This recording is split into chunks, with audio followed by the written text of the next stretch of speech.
دعوت توحید کے بارے میں ہم نے پچھلے جمعہ چند ایک گزارشات کی تھی کہ بنیادی جو دعوت رسول اللہ صلی اللہ علیہ وآلہ وسلم کی تھی وہ دعوت توحید کی دعوت تھی، اور وہ ادھوری توحید کی دعوت نہیں تھی بلکہ مکمل توحید کی دعوت، کہ اللہ کو ایک ماننا صرف ماننے تک نہیں بلکہ اس کو عمل سے ثابت کرنا، عبادت کے لائق صرف وہ ایک ہے اور اس کے سوا عبادت کے لائق کوئی نہیں، اس بات کا بھی اقرار کرنا اور اس پہ عمل کرنا، پوری توحید کی دعوت دی، دعوت کو ادھورا نہیں چھوڑا۔ قرآن مجید میں اللہ رب العزت نے مسئلہ توحید کو، اللہ کا ایک ہونا، اکیلے کا خالق ہونا، اکیلے کا مالک ہونا، اکیلے کا معبود ہونا، نہ اللہ کے سوا کوئی خالق، نہ اللہ کے سوا کوئی مالک، اور نہ ہی اللہ کے سوا کوئی معبود۔ قرآن مجید کا ایک تیسرا حصہ جو ہے، اگر قرآن مجید کو 3 حصوں پہ تقسیم کیا جائے تو تیسرا حصہ 10 پارے وہ اسی عقیدہ توحید کے بارے میں اللہ رب العزت نے نازل فرمائے۔ اللہ رب العزت نے توحید کو بیان فرمایا، پھر توحید کو سمجھایا، اور سمجھانے کے لیے اللہ رب العزت نے پچھلی قوموں کا تذکرہ بھی کیا اور مثالیں بھی دیں، مثالوں سے بات سمجھائی، تاکہ عقیدہ توحید سمجھنے میں کسی قسم کی کوئی کمی، کسی قسم کا کوئی نقص نہ رہ جائے، عقیدہ توحید کی تبلیغ میں کسی قسم کی کوئی کمی اور کوئی نقص نہ رہ جائے۔ میں نے پچھلے جمعہ عرض کیا تھا کہ اللہ رب العزت نے رسول اللہ صلی اللہ علیہ وآلہ وسلم کو کہا کہ اللہ کے پیغمبر صلی اللہ علیہ وآلہ وسلم، اگر آپ ان سے پوچھیں گے کہ آسمان اور زمین کو کس نے پیدا کیا ہے تو یہ کہیں گے آسمان اور زمین کو اللہ نے پیدا کیا۔ وہ منع کرتے تھے کہ آسمان اور زمین کو پیدا کرنے والا ان کا رب وہ اللہ ہے، لیکن جب انہیں کہا جاتا کہ وہی جو مالک ہے، جو رب ہے، جو خالق ہے، معبود بھی وہی ہے، صرف وہی معبود ہے، اس کے علاوہ کوئی معبود نہیں، تو اس بات پہ آ کے وہ جھگڑتے کہ یہ کیا بات ہوئی، معبود تو ہمارے اور بھی ہیں جن سے ہم امید رکھتے ہیں، جن سے ہم ڈرتے ہیں، وہ اور بھی ہیں، خالق ہونے پہ، رب ہونے پہ انہیں کسی قسم کا کوئی اعتراض نہیں تھا۔ اعتراض کس چیز پہ تھا؟ کہ ایک اللہ وہ سب کچھ کرتا ہے اور دوسرے جو ہیں تمہارے بنائے ہوئے یہ کچھ بھی نہیں کر سکتے۔ ایک اللہ سے سب کچھ ہونے کا یقین، یہ ہمارے تبلیغی بھائیوں کا جملہ ہے، گہرائی ہے اس جملے میں، ایک اللہ سے سب کچھ ہونے کا یقین اور اللہ کے علاوہ کسی سے کچھ نہ ہونے کا یقین، یہ ہمارے دل میں آ جائے، یہ ہماری زندگی میں آ جائے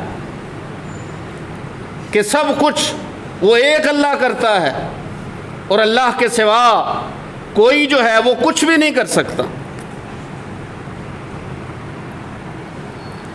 سورہ نمل میں اللہ وحدہ لا شریک نے 19ویں پارے کی آخری آیت اور 20ویں پارے کی ابتدائی آیتیں، سورہ نمل، اس میں آپ اگر پڑھیں آیت نمبر 59 سے لے کے آیت نمبر 65 تک، تو اللہ رب العزت نے کچھ سوالات پوچھے ہیں. جو پہلی آیت ہے 19 پارے کی آخری آیت، قل الحمدللہ، کیا پیغمبر آپ کہیے وسلام علی عبادہ الذین اصطفیٰ، آپ کہیے کہ ساری تعریف اللہ کی ہے اور سلامتی ہو اللہ کے ان بندوں پر جن بندوں کو اللہ نے چن لیا ہے، منتخب فرمایا. اللہ خیر اما یشرکون، اور یہ بھی پوچھئے کہ کیا اللہ بہتر ہے یا وہ جنہیں یہ اس کے شریک بناتے ہیں. یہ سوال کیجیے. اور پھر اس سوال کو اللہ نے 20ویں پارے میں مختلف شکلوں میں، پہلی آیت ام من خلق السماوات والارض، کیا وہ جو آسمان اور زمین کو پیدا کیا، جس نے آسمان سے پانی نازل فرمایا، فانبتنا بھی حدائق ذات بہجہ، اور اس پانی کے ذریعے ہم نے اگا دیے خوشنما باغات. ما کان لکم ان تنبتوا شجرہا، تمہارے لیے تو ممکن ہے ہی نہیں کہ تم ایک درخت بھی اگا سکو. اِلٰہٌ مع اللہ، یہ سوال ہے اللہ کا. 19ویں پارے کی آخری آیت میں کیا اللہ بہتر ہے یا وہ جس کو یہ اللہ کے شریک بناتے ہیں. اگلی آیت میں اللہ فرماتے ہیں کہ کیا وہ بہتر ہے جس نے آسمان و زمین کو پیدا کیا، آسمان سے پانی اتارا، اس نے باغات اگائے، انہیں خوشنمائی خوبصورتی دی. الہ مع اللہ. اب سوال یہ ہے کیا کوئی اور بھی الہ ہے جو اللہ کے ساتھ ہو کے معبود بن سکے؟ پیدا کرنے والا اکیلا ہے، کوئی اس کا شریک نہیں ہے پیدا کرنے میں، اس کے علاوہ کوئی پیدا کر ہی نہیں سکتا. سورہ حج میں اللہ تعالیٰ فرماتے ہیں یا ایھا الناس ضرب مثل فاستمعوا لہ، لوگوں ایک مثال بیان کی جاتی ہے، اسے توجہ سے سنو. ان الذین تدعون من دون اللہ، وہ لوگ جنہیں تم اللہ کے سوا پکارتے ہو، تدعون جن سے تم دعا کرتے ہو، جنہیں تم پکارتے ہو، آواز دیتے ہو اللہ کے علاوہ، لن یخلقوا ذبابا، وہ ایک مکھی بھی پیدا نہیں کر سکتے، ولا اجتمعوا لہ، چاہے وہ اسے پیدا کرنے کے لیے سارے کے سارے جمع ہو جائیں، سارے جمع ہو جائیں. آج کے ترقی یافتہ دور میں جس قسم کا مرضی جدید سامان لے کے آ جائیں، ایک مکھی بنا نہیں سکتے، وہ پیدا نہیں کر سکتے. مکھی کی مثال اس لیے دی کہ اسے سب سے حقیر مخلوق سمجھا جاتا ہے. یہ حقیر ہے، یہ عام ہے، یہ فضول ہے. اللہ تعالیٰ فرماتے ہیں ایک مکھی، یہ حقیر جسے سب سے حقیر سمجھا جاتا ہے، ایک مکھی بھی نہیں بنا سکتے. اگر سارے مل جائیں، جمع ہو جائیں، وہ جن کے بارے میں عقائد گھڑے جاتے ہیں کہ فلاں یہ بھی کر لیتا ہے، وہ بھی کر لیتا ہے، زمین و آسمان اس کی مرضی سے چلتے ہیں، ان کا نظام اس کی مرضی سے چلتا ہے، وہ سارے آ جائیں، جنہیں بڑے سے بڑا کوئی لقب دیا ہوا ہے، سارے آ جائیں، جمع ہو جائیں، کوشش کر لیں، ایک مکھی نہیں بنا سکتے. ساتھ اللہ فرماتے ہیں اگر مکھی ان کے کھانے سے کوئی چیز لے جائے نا، چرا لے، کھسکا لے، چھین لے، ان کے کھانے سے کوئی چیز اٹھا لے، لا یستنقذوہ منہ، تو وہ چیز بھی اس سے نہیں چھڑوا سکتے، اس سے نہیں چھڑوا سکتے، جو مرضی کر لے. آپ اگر پڑھیں نا مکھی کا نظام انہضام، تو آپ کو یقین ہو جائے گا کہ مکھی اگر کھانا اٹھا لے، اس سے کھانا چھڑوانا ممکن ہے ہی نہیں. کیونکہ جیسے ہی کھانا ٹھوس شکل میں اس کے پاس آتا ہے، اس کو اللہ نے ایک فلوٹ دیا ہوا ہے منہ میں، وہ نکلتا ہے، اس ٹھوس کو مایا بنا دیتا ہے، اور پھر ٹیوب کے ذریعے وہ اندر اپنے پیٹ میں جیسے ہی وہ منہ میں ڈالتی ہے کھانا، اسی وقت جو ہے نا اس کے ہاضمے کا سلسلہ شروع ہو جاتا ہے. سوال ہی پیدا نہیں ہوتا. یہ تو ہم تو پڑھ کے گزر جاتے ہیں نا. جو لوگ بیٹھتے ہیں سوچتے ہیں کہ یہ مثال اللہ نے مکھی کی کیوں دی، کسی اور چیز کی کیوں نہیں دے دی؟ کوئی پرندہ، کوئی اور جانور جو تحقیق کرتے ہیں وہ پھر پہنچتے ہیں اصلی بات پہ کہ اللہ رب العزت نے مکھی کی مثال اس لیے دی ہے کیونکہ اسے پتہ ہے کہ میں نے جو مکھی کا نظام ہے کھانے پینے کا وہ کیسا بنایا ہے، اس سے کھانا چھڑوانا واپس لینا ممکن ہے ہی نہیں، لا یستنقذوہ من، اللہ فرماتے ہیں کھانا نہیں چھڑوا سکتے۔ ضعف الطالب والمطلوب، سارے جمع ہیں وہ جن سے لوگ مانگتے ہیں، جن سے لوگ دعا کرتے ہیں، جن کو لوگ پکارتے ہیں، سارے جمع ہیں، کھانا نہیں چھڑوا سکتے۔ اللہ فرماتے ہیں دیکھو جن سے مانگا جا رہا ہے وہ کس قدر کمزور ہیں، اور جو مانگ رہا ہے اس کی حالت کیا ہے، جو پکار رہا ہے، جو دعا کر رہا ہے اس کی حالت کیا ہے۔ ضعف الطالب والمطلوب، دونوں ہی کمزور، وہ جس سے مانگا جا رہا ہے وہ بھی، جو مانگ رہا ہے وہ بھی۔ مانگنا ہے تو اس سے مانگ جو کمزور نہیں ہے۔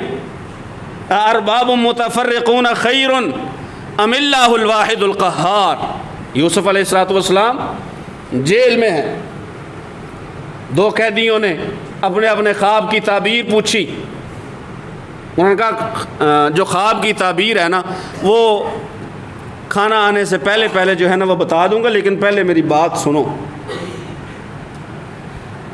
جیل کے ساتھیوں اپنا تعارف کروایا اور پھر اس کے بعد فرمانے لگے ارباب متفرقون خیر، مختلف رب بہتر ہیں، ام اللہ الواحد القہار، یہ اللہ جو اکیلا ہے اور غالب ہے، مختلف، کبھی ادھر کبھی ادھر، کبھی یہاں کبھی وہاں،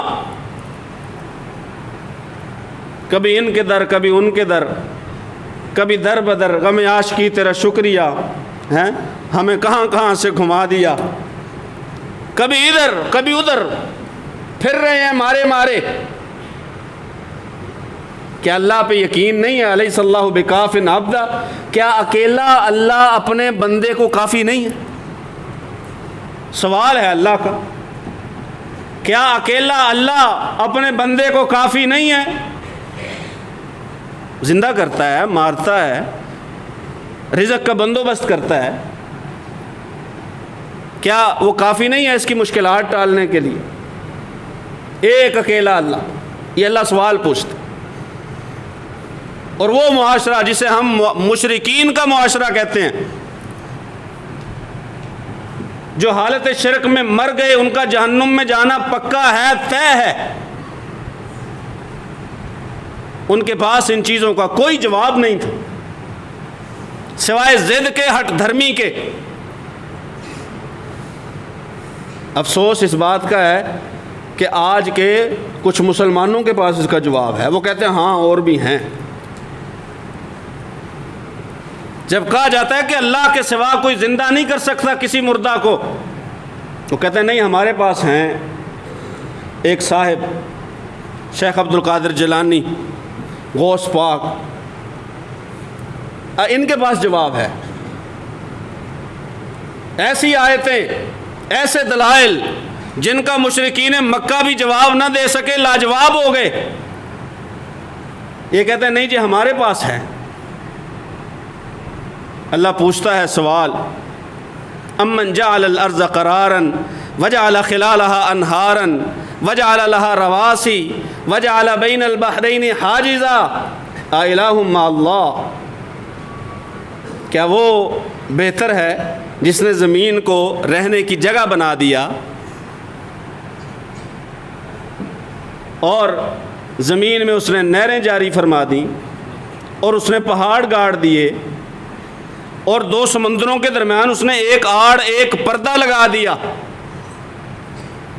مرج البحرین یلتقیان بینہما برزخ لا یبغیان،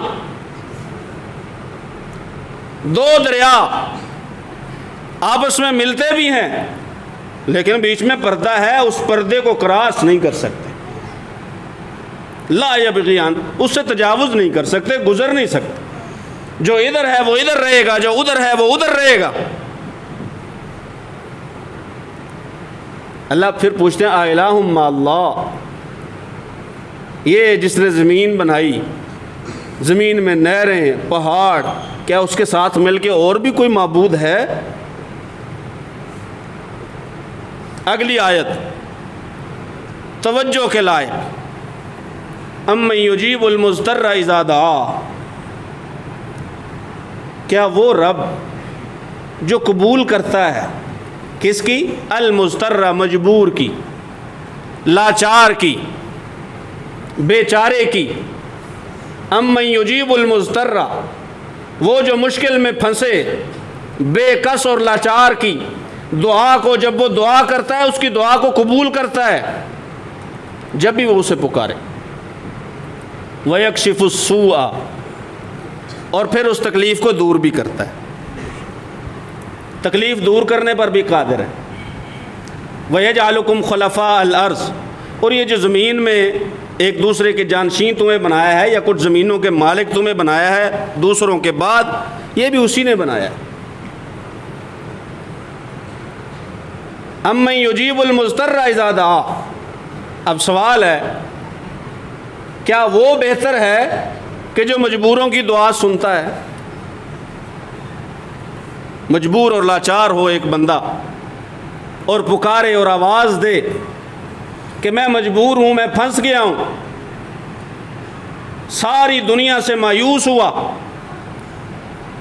اب تیرے در پہ آتا ہوں۔ اب ایک اللہ، قرآن تو کہتا ہے ایک اللہ ہی ہے جو ایسے لاچار اور مجبور کی سنتا ہے اور اس کی تکلیف کو دور بھی کرتا ہے۔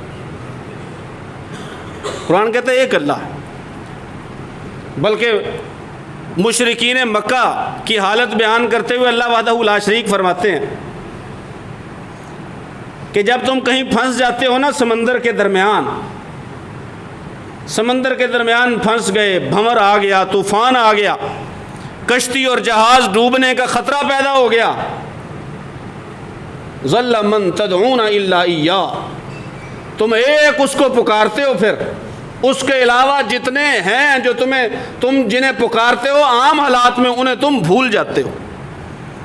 جب پھنس گئے پھر ایک اللہ۔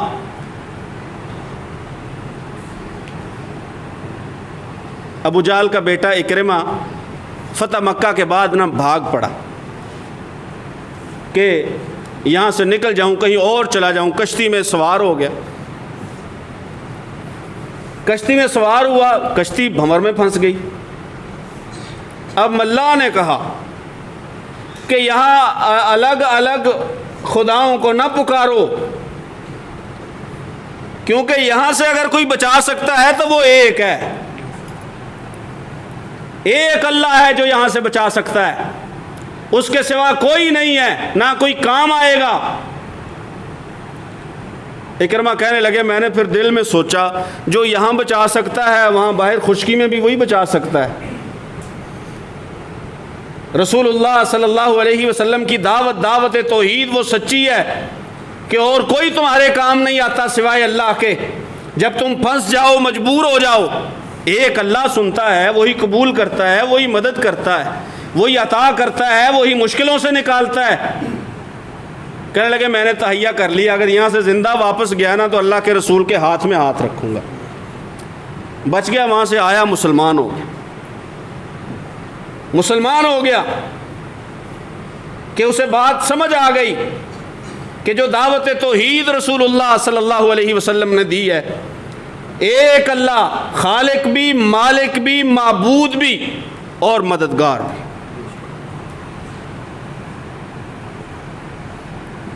اللہ فرماتے ہیں پیغمبر آپ ان سے پوچھئے قل من یرزقکم من السماء والارض، آسمان و زمین سے تمہیں رزق کون دیتا ہے؟ مشرکین کا جواب ہوتا تھا اللہ۔ رزق کون دیتا ہے؟ اللہ۔ ان کے پاس اس کے سوا کوئی جواب نہیں تھا۔ بات افسوس کی یہ ہے کہ کچھ ہمارے لوگ کہتے ہیں کہ نہیں، ہمارے پاس اس چیز کا جواب ہے کہ آسمان و زمین سے اللہ کے سوا کون رزق دیتا ہے، ہمارے پاس ہے ایسا۔ علی حجویری رحمۃ اللہ علیہ، ان کو داتا کا لقب دے دیا کہ یہ بھی دے سکتا ہے۔ قرآن کہتا ہے کوئی نہیں دے سکتا، اللہ کے سوا کوئی نہیں دے سکتا۔ مشرکوں کے پاس اس کا جواب نہیں تھا، لاجواب ہوئے۔ رسول اللہ صلی اللہ علیہ وآلہ وسلم نے مثالیں دی، مثالیں دے کے سمجھایا، لاجواب ہوئے۔ ان کے پاس جواب نہیں تھا، نہ کوئی ایسا بندہ تھا۔ ہمارے پاس بندے بھی ہیں اور جواب بھی ہیں، اور قرآن کی آیتوں کے جواب۔ الہ مع اللہ، اللہ فرماتے ہیں کوئی اور معبود بھی ہے اللہ کے سوا جو یہ کر سکے کہ مجبور کی سنے بھی، لاچار کی سنے بھی، پھر سمجھے بھی، اور پھر اس کی مدد بھی کرے، اور اس کی مدد کرنے پہ مکمل طور پہ قادر بھی ہو، اس کے اختیار سے کوئی چیز باہر نہ ہو۔ اس کے علاوہ باقی جو لوگوں نے لوگ بنا رکھے ہیں، کسی کو اگر کہہ دیں نا کہ قرآن مجید میں آیا ہے کہ اللہ کے سوا نہیں کسی کو پکارنا چاہیے، کچھ جو ہے نا اس کے علاوہ رب نہیں کسی کو ماننا چاہیے، معبود نہیں ماننا چاہیے، اللہ کے ساتھ کسی کو نہیں لا کھڑا کرنا چاہیے، ہمیں جواب ملتا ہے جو قرآن میں جتنی آیتیں ہیں نا وہ تو بتوں کے بارے میں ہیں، وہ تو بتوں کے بارے میں ہیں، تو ان کا ہمارے ساتھ تعلق نہیں ہے۔ ہم تو کونی بتوں کو مانتے، نہ بتوں کو پوجتے ہیں، نہ بتوں کے سامنے جاتے ہیں، نہ ان کے سامنے اپنی حاجتیں پیش کرتے ہیں۔ قرآن مجید میں شرک کے متعلق جتنی آیتیں آئی ہیں وہ ساری بتوں کے بارے میں نہیں آئیں۔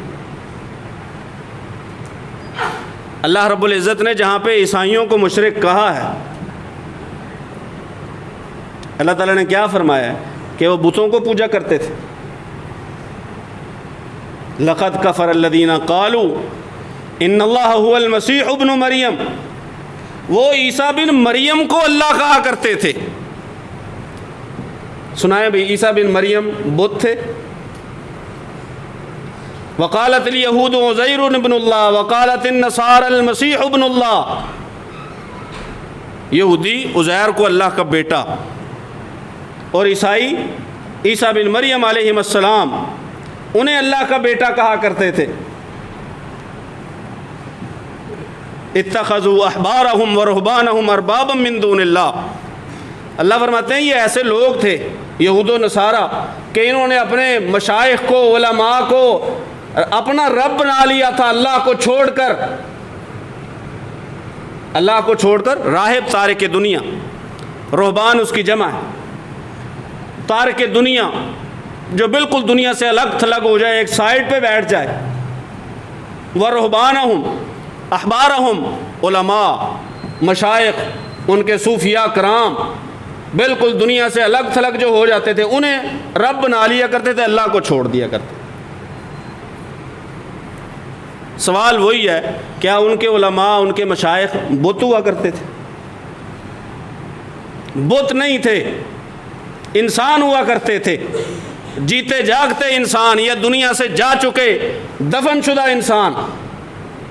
وہ ان کے سامنے اپنی حاجتوں کو، اپنی مشکلات کو پیش کرتے تھے، اور اللہ وحدہ لا شریک کو چھوڑ دیتے تھے۔ اللہ وحدہ، کبھی آپ پڑھیے نا 20واں پارہ اس کی ابتدا، تو اللہ وحدہ لا شریک سوالات پھر پوچھتے ہیں، بتاؤ یہ جو سب کچھ کر سکتا ہے وہ بہتر ہے یا وہ بہتر ہے جسے علم؟ آخر میں اللہ فرماتے ہیں وَمَا يَشْعُرُونَ أَيَّانَ يُبْعَثُونَ، کہ انہیں تو پتہ ہی نہیں ہے کہ مرنے کے بعد انہیں دوبارہ اٹھایا کب جائے گا۔ اگر بات بتوں کی ہو رہی ہوتی تو بتوں کا مرنے کے بعد اور اٹھنا، یہ سارا کچھ، یہ تو بات کرنے کی ضرورت ہی نہیں تھی۔ اللہ فرماتے ہیں وَمَا يَشْعُرُونَ أَيَّانَ يُبْعَثُونَ، ادھر اللہ تعالیٰ بات کو ختم کرتے ہیں کہ انہیں پتہ ہی نہیں ہے، دنیا سے چلے گئے، انہیں علم ہی نہیں ہے کہ انہیں اٹھایا کب جائے گا۔ جنہیں خود علم نہیں، جو کروٹ بدلنا نہیں جانتے ہیں، انہیں آپ مشکل کشا مانتے ہیں۔ آخر دعوانا ان الحمد للہ رب العالمین۔